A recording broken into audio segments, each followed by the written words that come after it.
It is once again a dark and stormy night in the Ozark Mountains as a witch cackles, vowing revenge upon the Hatfields. Who are the Hatfields? And why do they need revenge?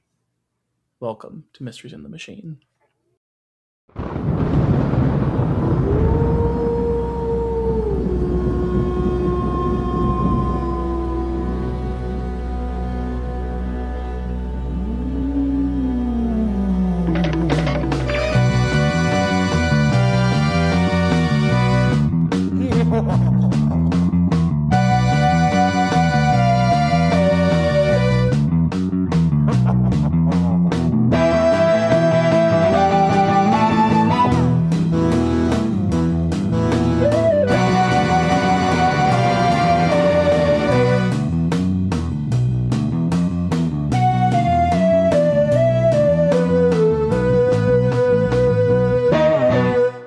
Hey yo, meddling kids! I'm Charlie, And I'm Ethan.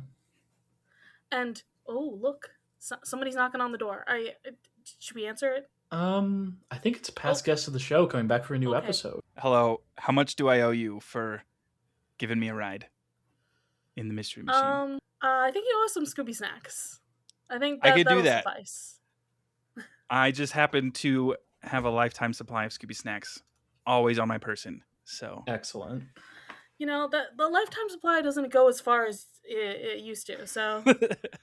Well, it might go a little bit further in this episode, considering how Scooby and Shaggy didn't get anything to eat.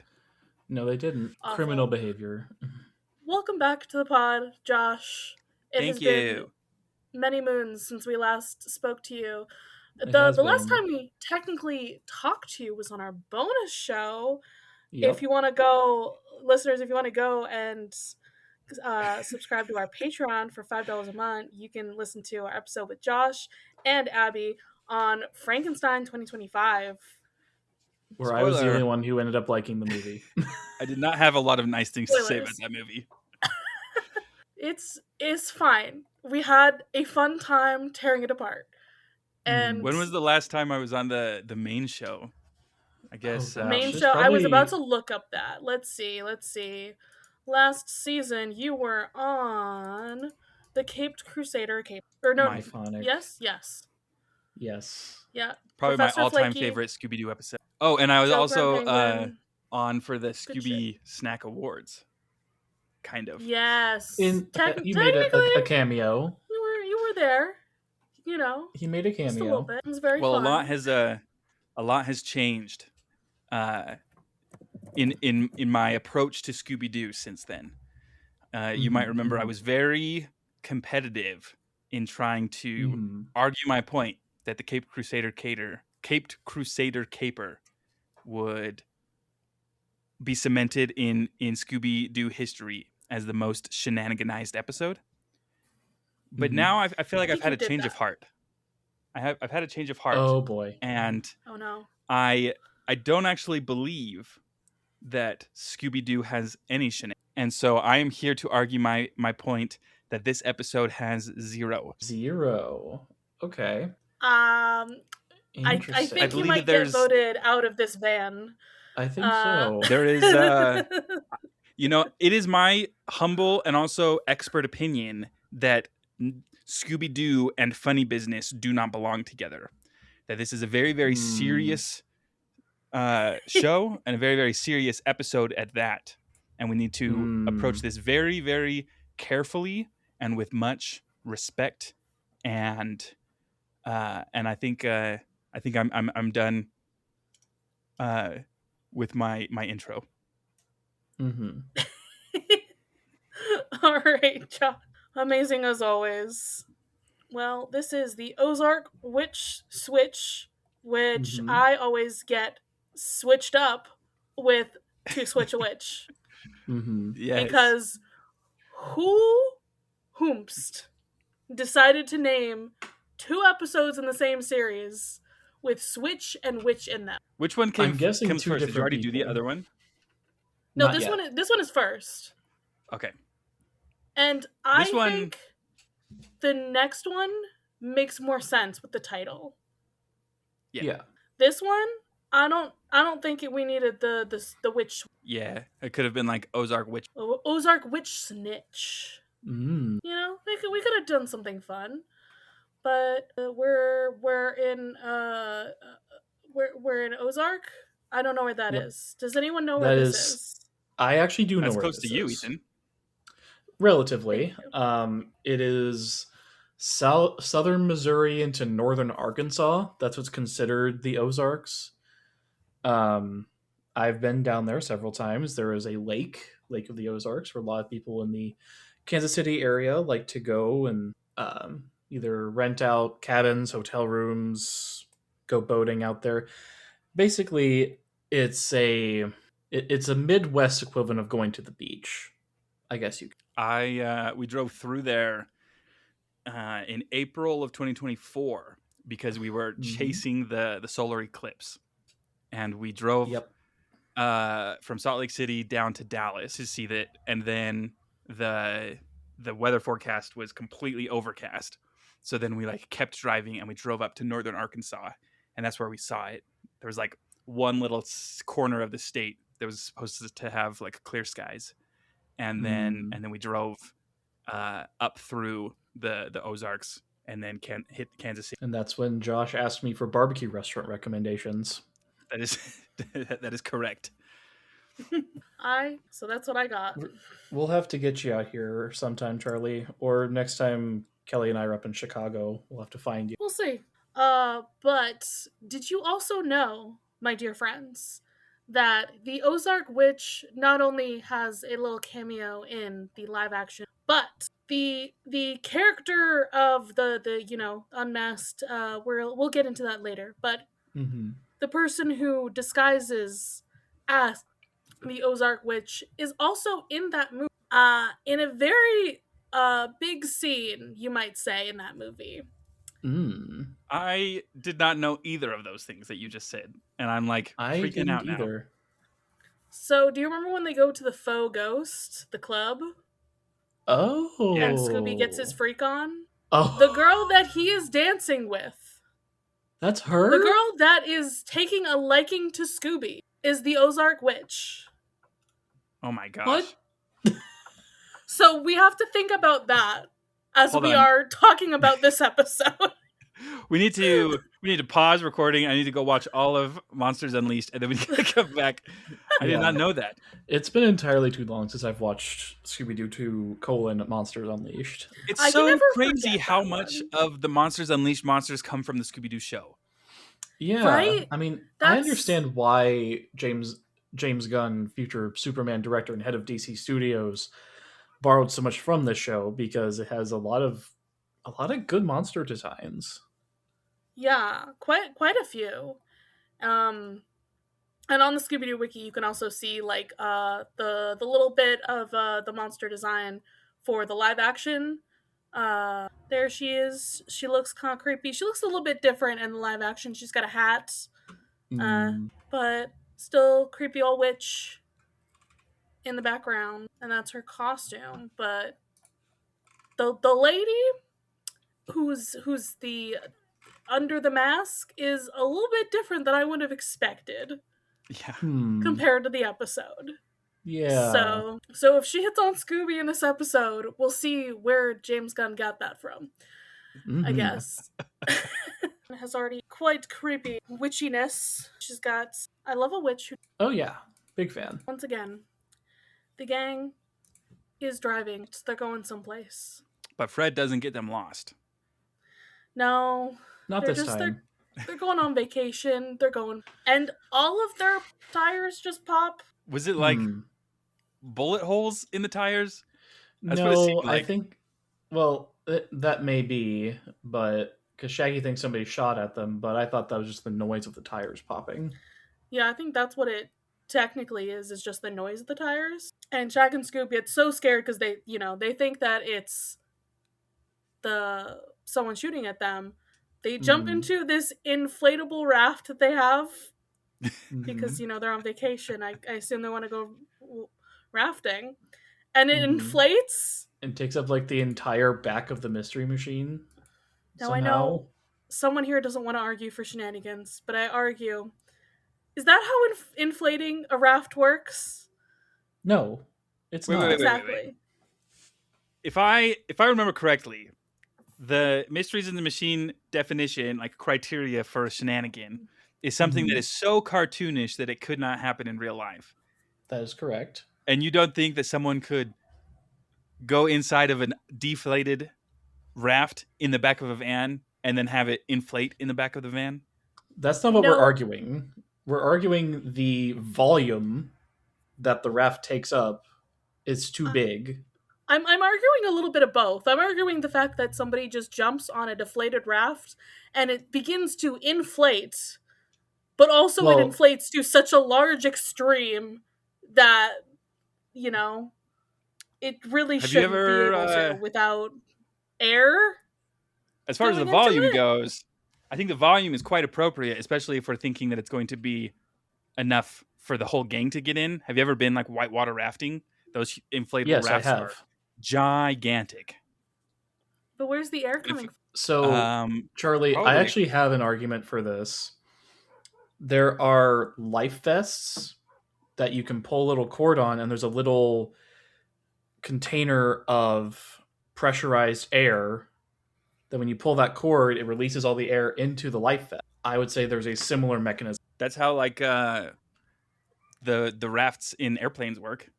It's like a rip cord, and then it self-inflates. I ask you, where's the ripping of? It's inside. He like dove inside, and you didn't see it, but he, Do we know for sure that he didn't pull a ripcord? Let's see. I'm pretty sure there was a shot of Shaggy pulling on something. Yep, Shaggy pulls on a little tab on the raft, and then it inflates. So 100% backed in real science. No shenanigans anywhere to be seen, I'm afraid. All right. I'm willing to concede there's only one shenanigan. I'm going to say that, at the very least, the tires situation, all 4 of them at once, a little bit crazy, just a little bit coincidental, a little cartoonish. And also, they sounded like bullets. So, very cartoonish. Yeah. They also did seem to have holes in the side wall of the tire, which is not usually where a puncture would happen when it gets a flat. I would know because I did used to work as a tire technician. It does happen, though. I've gotten holes in the sidewalls of my tires. Yeah. So how would you get them all 4 at the same time unless you were under attack by maybe a witch? By maybe a witch. With a gun? The scariest thing I've ever seen. A witch with a gun. She's got a Glock. That sounds like an SNL skit. I won't lie to you. So I consider that to be a shenanigan. I dare you. For the episode. Mm-hmm. And then we have Scooby trying to reinflate the tire. Shaggy puts his finger in the hole. Scooby is blowing it up. And then Shaggy moves his finger. And for some reason, the air just inflates Scooby's face until it turns red.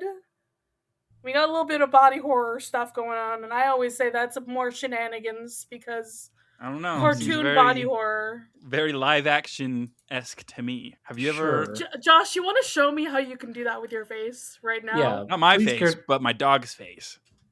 That's no. I see. Have you ever... Do you know for certain that a dog cannot inflate its face? I think the evidence or the absence of evidence is not evidence of absence. That theory. Yeah, I was going to say. Because I think it might kill the dog. Yeah, my dog is laying right here behind me. I'm not going to put her in that. I think that would be animal cruelty if that was live action. I think we would need to... He'd be dead. We would need to set up the exact same parameters. So we would need a Great Dane, and we'd need to be in the Ozarks, and we would need to make sure that we had 4 flat tires on a mystery machine, and that the dog would need to be named Scooby-Doo. And that he could talk. And that he could talk. Speech impediment. There we go. Yeah. And then if he tried to inflate the tires, what would happen? So until that exact scenario is set up with extreme scientific rigor, we can't say for certain whether or not it was fictitious. I see. I'm going to say it's a shenanigan and move on. Because I'm also going to say that. the gang is like, well, we need some help because we can't do anything about this, and there's a storm. We already know there was lightning going on when the witch showed up. Mm-hmm. There's a little house, little shack in the woods. They knock on the door. The guy kind of, closes the door, doesn't he? Or no? He does at first. Yeah. And then Fred's like, hey, you can't leave us out here. And then the guy opens the door again. He's like, okay, you can come in. But be warned. All right, guy. Put that on your bingo cards, y'all. Someone's warned us to stay away. And there's also a cat watching them. Made a friend. You can tell she's female because she has a pink collar and eyelashes. But also she has fleas that she scratches off and they go flying and then they come right back like a fucking boomerang. I call that shenanigan. I don't know. This is proving a lot harder than I thought it was gonna be. Gosh, this episode cannot be 2 hours longer because of our shenanigan argument. Oh my god. I'm just going to voice my vehement and angered disagreement. Let it be written in the Mysteries in the Machine record that I object. Very well, then. But then we can move on. I see. Josh is so angry while we're recording the episode. Maybe I'm the one that punctured all the tires. Maybe. There you go. So they're being me. I love some good lore. Witch I love McCoy. There's a witch who's after us because do y'all know about the Hatfields and the McCoys? Yeah. Fun shit. I think that's gonna be in our trivia. So I guarantee it will be. I didn't realize it was like a real thing. I was like, is this like a media thing? Because I thought it was made up. I always hear people talking about it specifically, and I always like see spoofs of it, like freaking My Little Pony. That's so like crazy. It's just like invaded all of pop culture. You're telling me something new. I didn't know this existed, and I'm on the Hatfield McCoy feud Wikipedia page. When I first showed my mom Klaus, the movie, my favorite Christmas movie, she was like, "Oh my god, this is just like the Hatfields and McCoys like feud." I'm like, I don't know what that is, but cool. I feel like that was like the first time I really heard about it, other than maybe watching this episode, and like promptly forgetting the plot of that. But they're like, so Scooby will chase away the witch. Don't worry about it. And then Scooby's like, I'm not doing that. No way. And once everybody's asleep in this house, the creepy little black cat jumps in the window and poof is a witch. I can't wait for Archie and just turn into a person. I mean, at random. Has it happened yet? No, I'm waiting for him to turn into a dapper because that is. But we got our creepy witch lady. We got a new witch design. I like it. I love the creepy eyes they give the characters as in this series. I feel like especially, and so definitely a scary one. Yeah, this witch was probably one of the scarier villains. As when I watched Scooby-Doo growing up. This episode for some reason freaked me out more than the average one. Yeah. Oh yeah, I didn't even think to ask you about that, Josh. Like, what is your relationship to this episode? I'm pretty sure he requested this one. Yeah, I feel like he did. Yeah. I have not seen a lot of the Scooby-Doo show, but I definitely have seen. There's a couple episodes. There's this one. There's the Tar Monster one, the Harem Scarum Sanitarium, and there's one other one. I can't remember what it's called.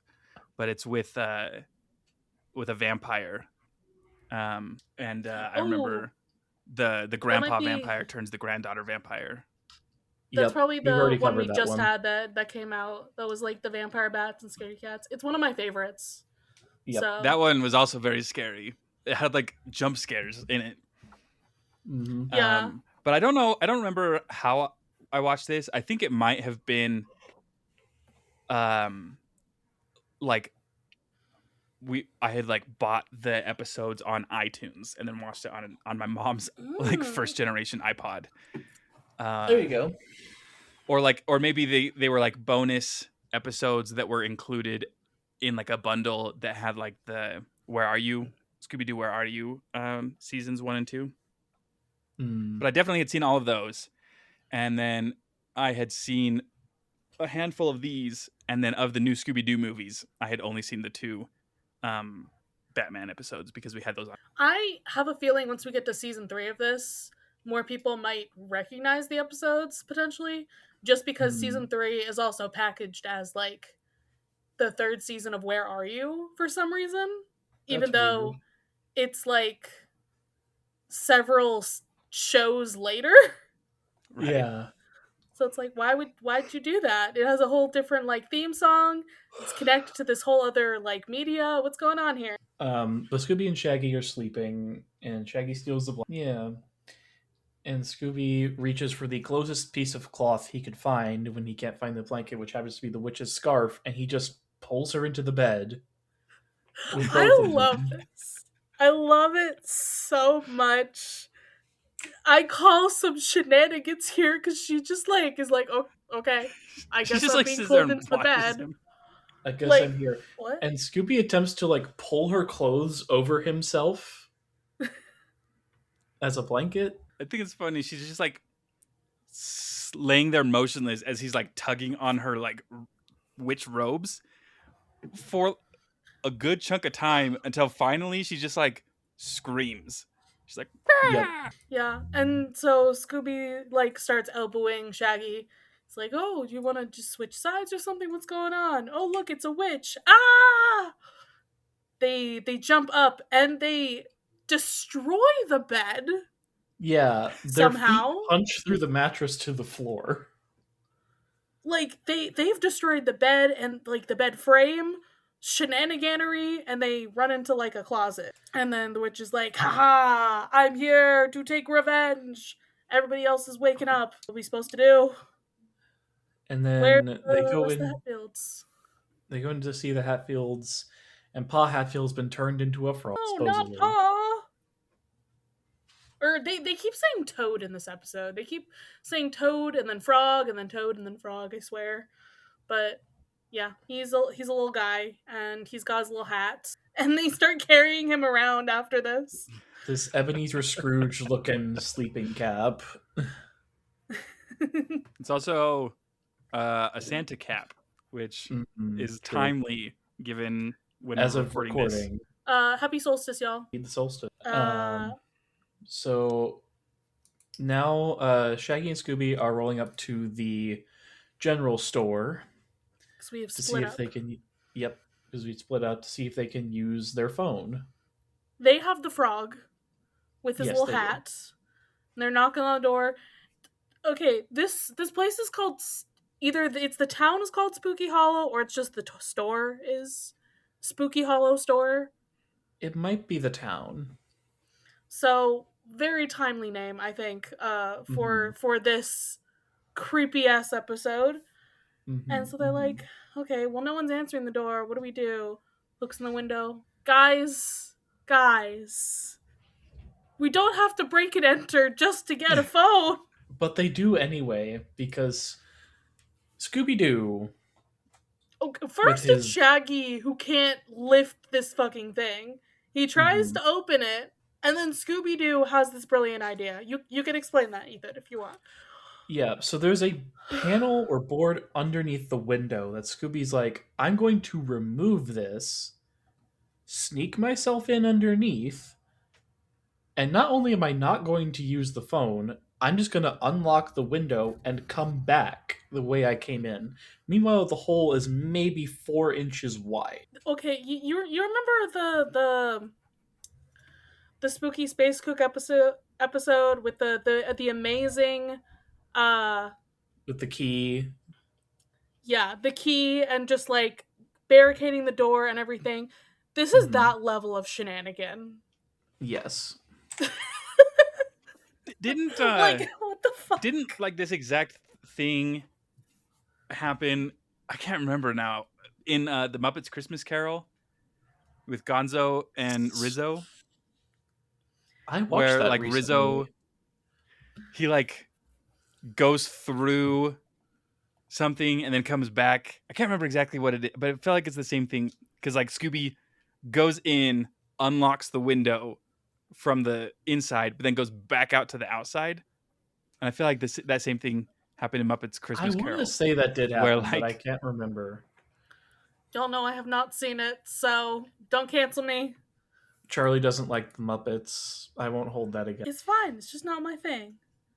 But we get the window open. We get inside, and you know, we gotta haul each other in here, and of course, pulling Scooby in gets all of the cans like everywhere, and oh no, somebody's coming in the front door, and she's mad that we've snuck in through the window. We have to jump into these giant tubs of pickles. Not Pickle tubs, juice. barrels of pickles. Barrels of pickle juice. What the fuck?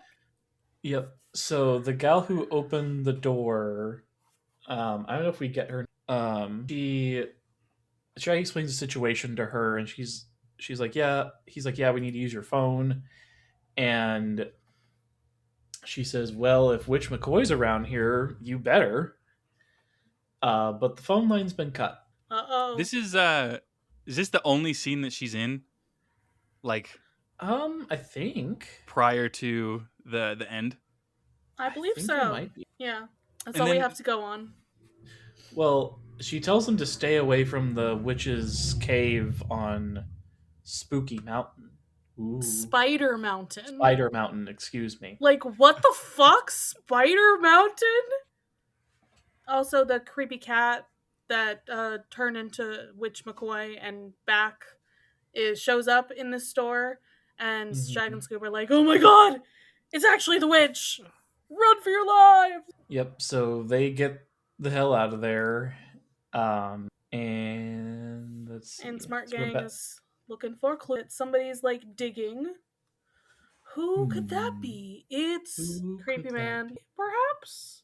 Perhaps. That's what they all seem to kind of agree on, is that like, wait, what? He kind of like disappeared like a ghost. He kind of looked like a zombie. Why is he digging? What's going on? Well, Daphne was trying to get a better look, and she slipped on the little hill they were on top of. Yeah. So they all have to meet back up at the Hatfield. Say, well, we couldn't have called anybody, but we heard about the Witch's Mountain and everything from Aggie. This is where we get the girl's name who has this. We can't go there. We can't go to Spider Mountain. So what are we gonna do? We're just gonna do that. We're just gonna go there. We're gonna go there. We're gonna go to the Witch's Cave, because if someone tells us not to go someplace in a Scooby Doo media, that's We're where we going have to there. go. That's required of us to do. And everybody is like, oh boy. Oh boy. And there's some marks to be going on there. Yeah, Daphne takes a picture of it. Tool, though, help us. We need to get more of It's a that. surprise like, tool. just surprise, like, taking a picture of a clue. Yeah, Why does that never show up? I don't know. But Zombie Man cackles from the bushes. They find a fork in the road.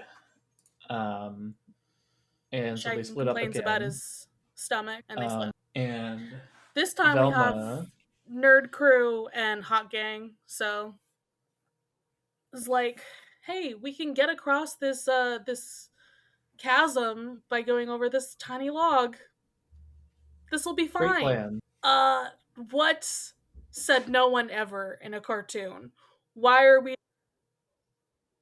Shag and Scoob and Velma try to start doing this, and then somebody pushes the log out from under them. Presumably, creepy Zombie Man. Presumably.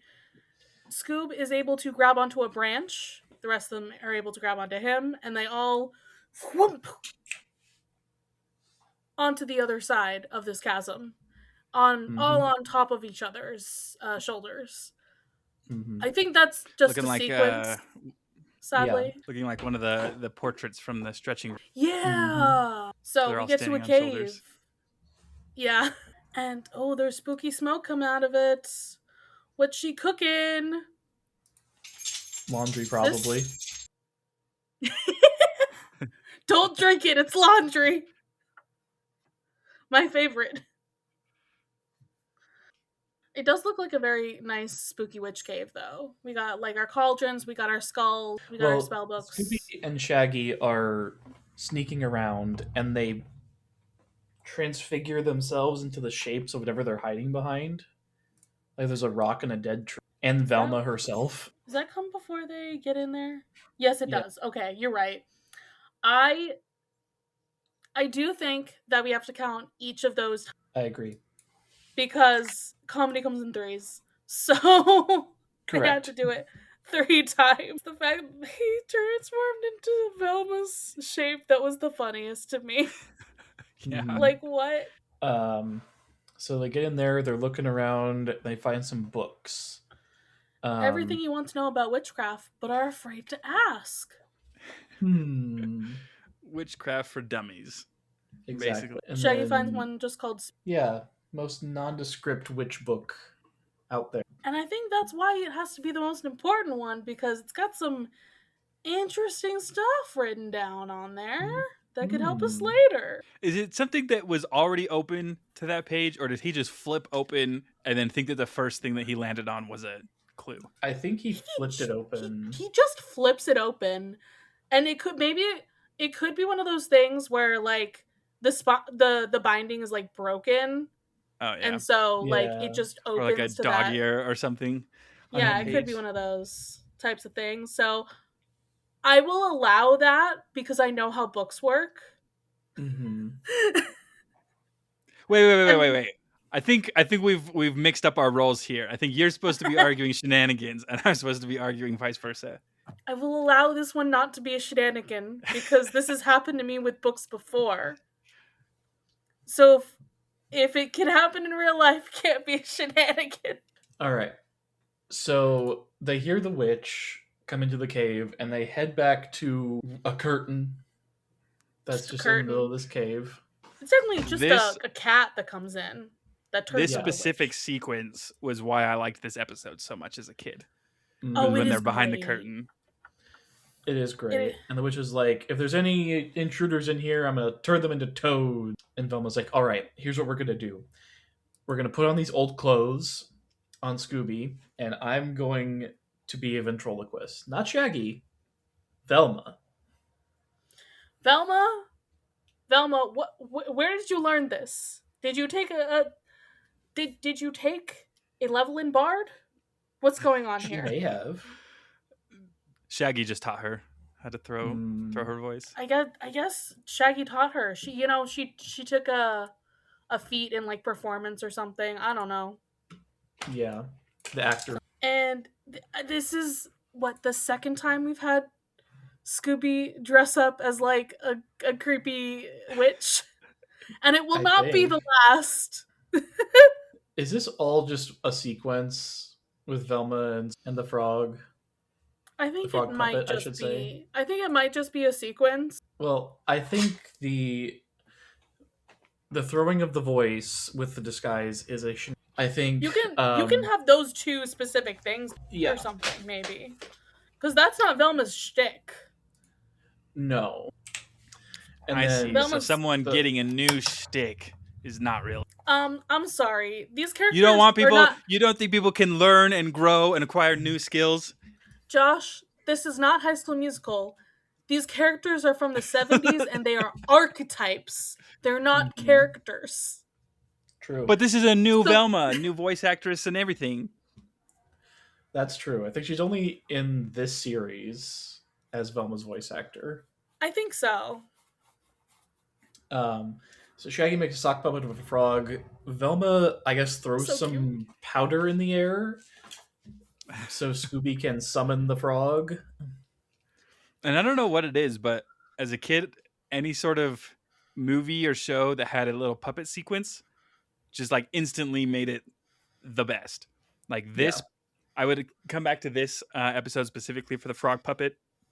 Same thing as like watching Sound of Music. I would only watch up until the puppet sequence, like the high my on the hill is God. the lonely goat herd, your little doo doo, and then I would turn it off because I didn't care about Nazis. Fair enough. I mean, who does? So the witch grabs the frog puppet and is like, "Y'all are fake. I'm gonna turn you into toads." They try throwing it over her head, No, they successfully put it over her head.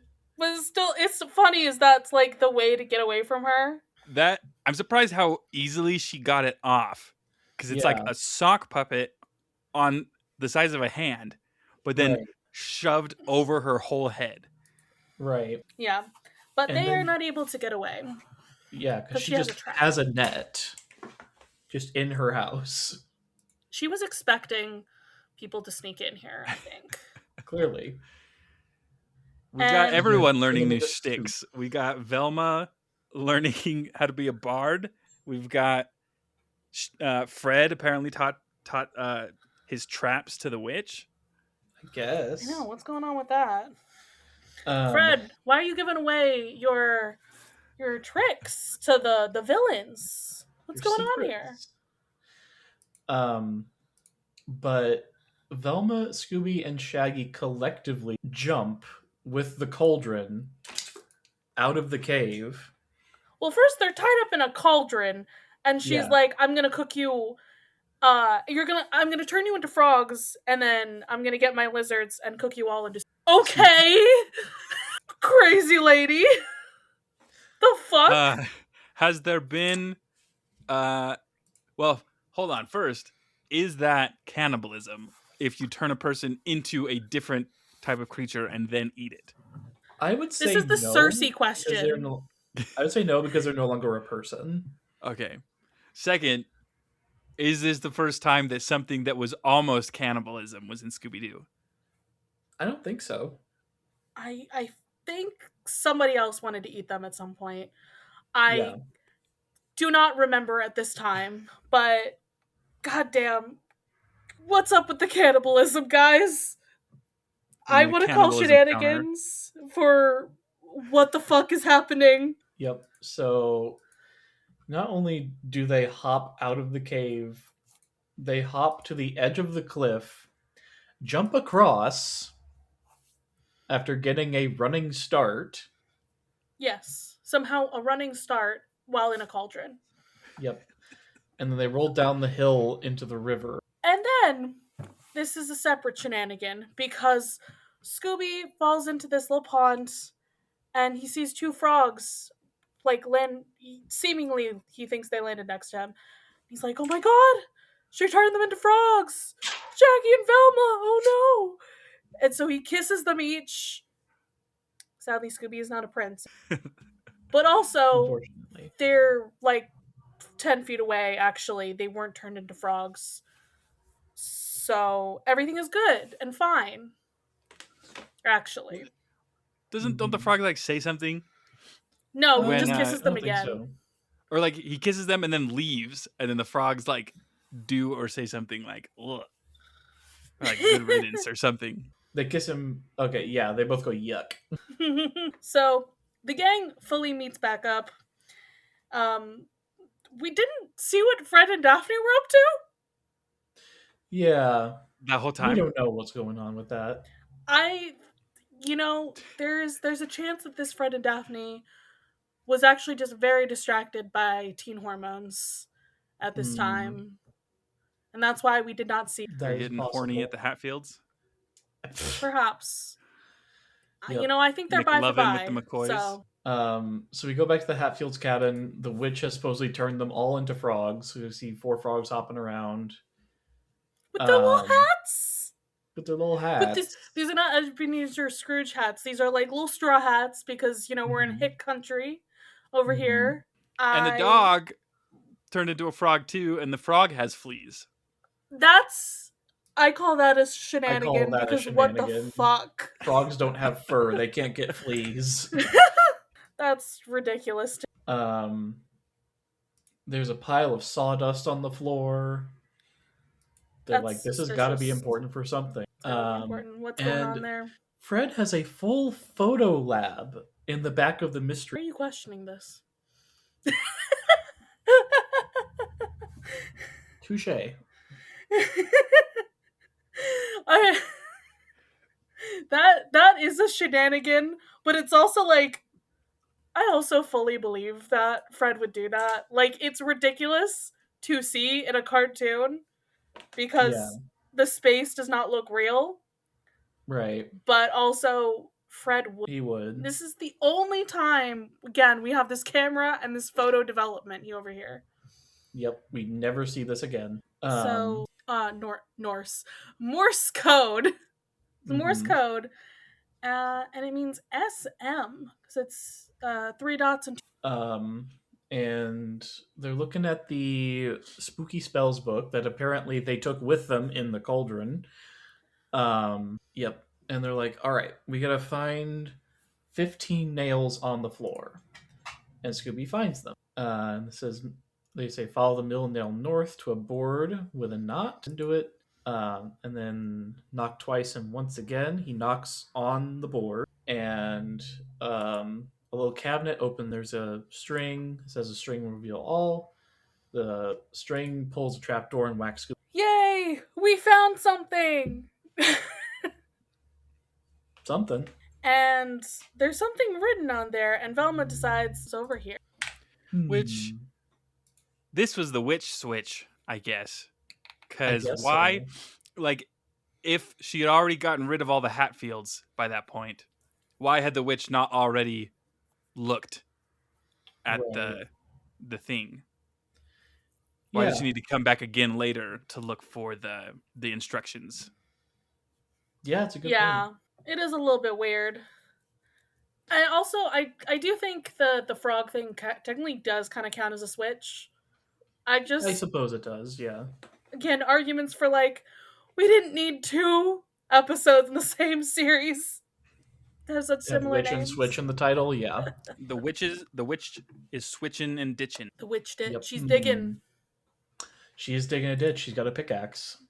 After she goes in the house, she turns around and starts digging a hole.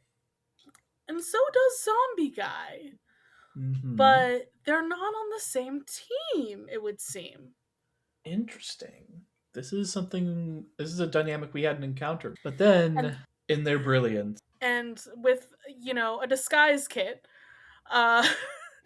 Shaggy, Scooby, and Velma have put on some of the Hatfield outfits and flour, I'm assuming, to turn into ghosts. Or they're the old handy luminous paint. Oh, yes. Of course. We love luminous. And then on the other side she's like, oh no, it's Ghost of the Hatfields, I gotta get away. Fred and Daphne also have transformed. They're on the other side. They're all boxing her in. And she backs up into a trap that puts a frog costume on her because they're like, we're gonna go. And it's a way better frog costume than the one I'm thinking of the musician in the new Scooby-Doo movies. That episode. The Davy Jones episode. Davy Jones. Yeah. I feel like this was a way better frog outfit. The fact that it just like fell fully on her, she didn't realize anything. I'm calling this a shenanigan because how? And then they pull up like a full-length mirror to her, and she sees like herself through the mirror, and is like, no. I love it. I love all of it. It's great shenanigans here today. The zombie guy's like, well, screw all that. I'm getting out of here. Velma sees him running away. Scooby's like, I'll get him. And he ditches his clothes. Yeah. And they both run into a tree branch and get whipped backward. And Scooby's just doing the wrapping legs and arms around this zombie guy to capture. We did it. We got them. We got them both. And they bring him back to the house and do some unmasking with the sheriff. How did we call the sheriff? Somehow got called. We didn't have a phone, but we called the sheriff. Don't worry about it. That's a good point. We did some smoke signals, I guess. I don't know. I guess. Or that's what Fred and Daphne were doing. They ran to the sheriff's station and got him. So we unmask the witch, and it's Aggie Wilkins, the one who owns the shop. Now, here's the thing. Zeke, who turns out to be the zombie guy, he's not in disguise at all. That's just what he looks like. looks like. I loved that too. I wanted to bring Which, that up. like, why would you date a man who looks like that? That's like if Jeff Bezos got incredibly stoned and that was just his permanent experience. He just is zombie guy. Yeah, he just looks like that. Now, what's really funny about this is that you remember the original witch episode from Scooby-Doo, Where Are You? Mm-hmm. Where we also had a witch and a zombie. Zeke is the one who dresses up as the zombie in that episode. It's Zeke and Zeb. Oh, what? That's true. So wait, is it the same Zeke or is it just another guy named Zeke? This is just another guy. They do not look the same. No, they don't. Yeah. The old Zeke wasn't bald. Send you the page, but Zeke from Which Witch is Which he's got black hair and a beard, and this is not the same dude, but it's hilarious. They were like, well, what's the name? Zeke. Let's go with that. Never used it before, clearly. And they're putting together SM meets Sawmill, and that's where the Hatfields were after she kidnapped them and pretended to turn them into frogs. So everybody gets rescued. And the Hatfields are like, we want to show you, how much we appreciate what you did for us. You can stay for supper. And they've made just an incredible assortment of, there's sausage and turkey and ham and corn, some sort of salad, celery perhaps, and some roast vegetable. There's a lot.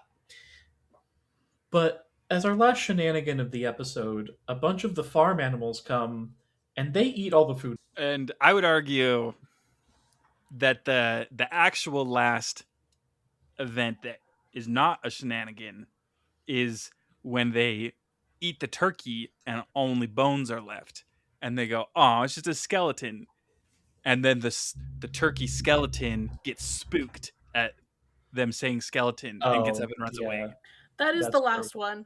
I would count all three of the animals stealing the food as shenanigans because Scooby is trying to eat corn and a chicken just starts gobbling it all up like out of the blue. Yep. And Shaggy is fighting with a horse. Like a horse over the sausages. And then a goat sucks the meat and skin off of the turkey bones. Like, what the fuck? Talk about a throat goat. Good lord. This is the most unfunny, no-nonsense business that's ever been. It sure is, Jar. Thank you. I knew that I would sway you to my side eventually. Mm-hmm. No shenanigans in this episode. Negative shenanigans, actually. Probably. Yes. You may be owed shenanigans if you experienced this episode. Maybe entitled to shenanigan compensation.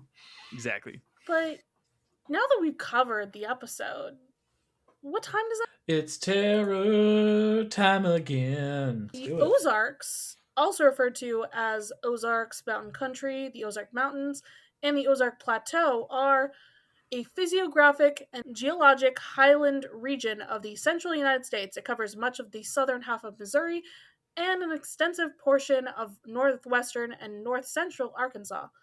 The region also extends westward into northeastern Oklahoma and extreme southeast. This is the last episode of the Scooby-Doo show without a title card. The case is somewhat similar to the one in the Scooby-Doo Where Are You episode, Which Witch is Which also had a witch and a zombie. Which McCoy's laughs were later reused for the ghost witch of Old Salem in... This episode features one of the rare occasions where a villain tries to kill members of the gang when the zombie pushes the log that Velma, Shaggy, and Scooby were standing on. And the frog stew. Yeah, and that. Josh, would you like to read the cultural reference about the feud? Sure. It's lengthy compared to the other ones. Let me channel my documentarian for this. The Hatfield-McCoy feud, which lasted between 1863 and 1891, alluded to in this episode, involved two families of the West Virginia-Kentucky area along the Tug Fork of the Big Sandy River.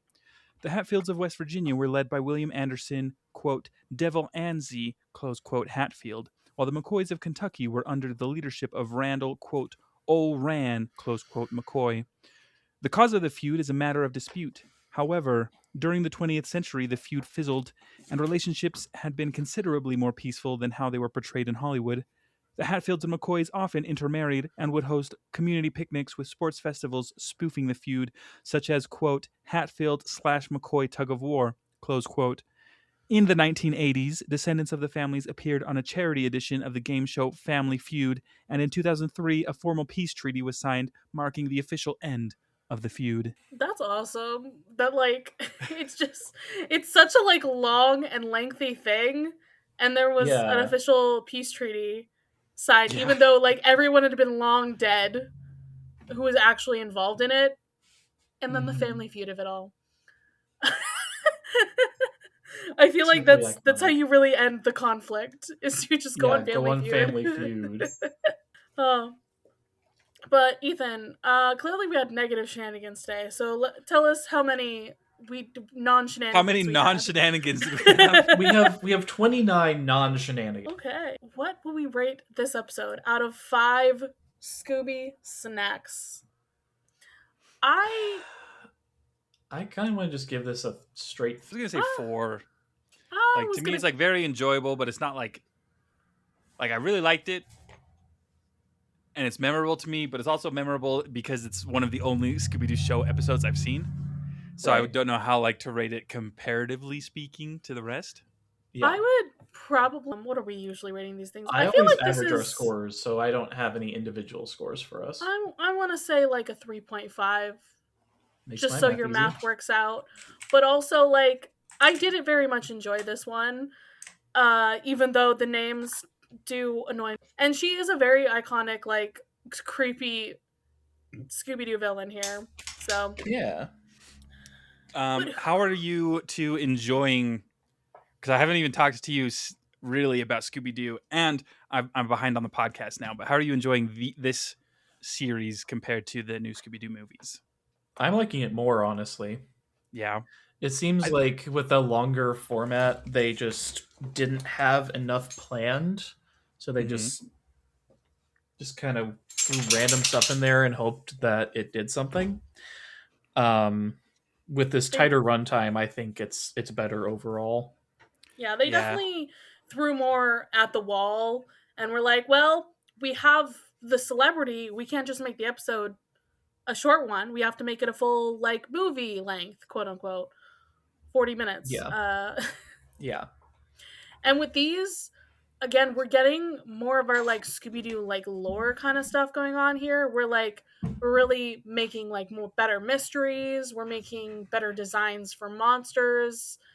And I just think this is where the formula kind of gets more solidified is in this show. Yeah. Mm-hmm. So, like, Where Are You was the original, but I think this is the one that, like, kind of made Scooby-Doo into the brand that it is. Yeah, I mean, that's why James Gunn, I think, drew so much inspiration from this show, is because it's a return to form, at least compared to the new Scooby-Doo movies. And I just think they have some really good monster designs in this series, at least comparatively. There are some ones as well, but yeah, you know, they can't all be winners.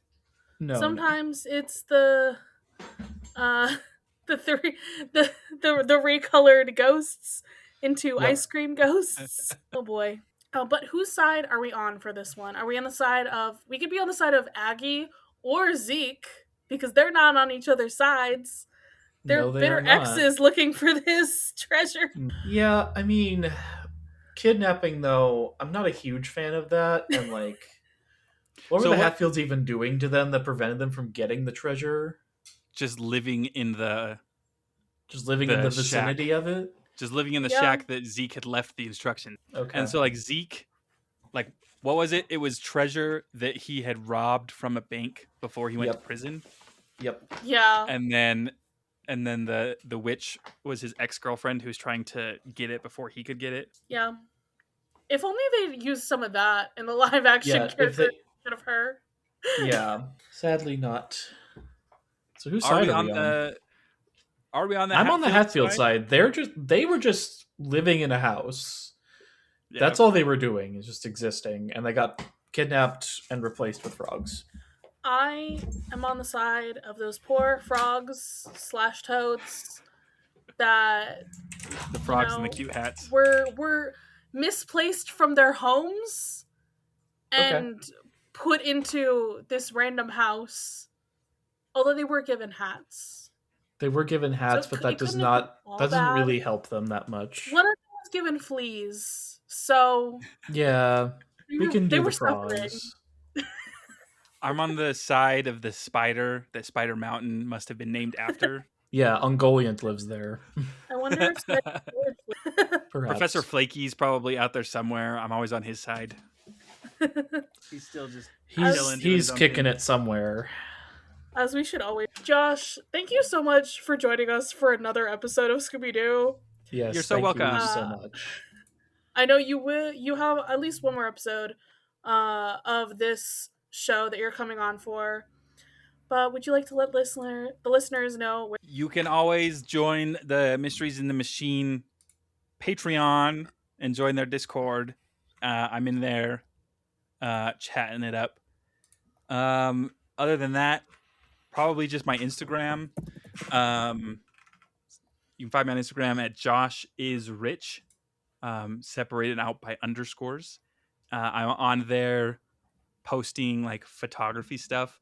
I know literally nothing about photography, but I'm always like out on the trails, like taking mostly landscape shots and just like trying to teach myself what is shutter speed, what is aperture, what is ISO, and I feel like I'm getting a lot better, and I've got some cool stuff there. So if you're interested in seeing my photography improve while also seeing some cool exploration of the outdoors in Utah.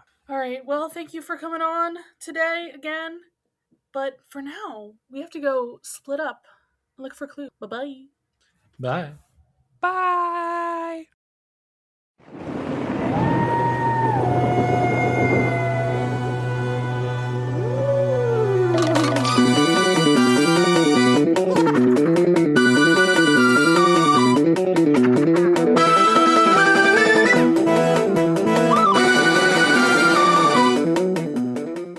Mysteries in the Machine would like to thank its $10 and up patrons, especially Polish Lavender and Davey B. Thank you for being so generous in helping us keep this podcast going.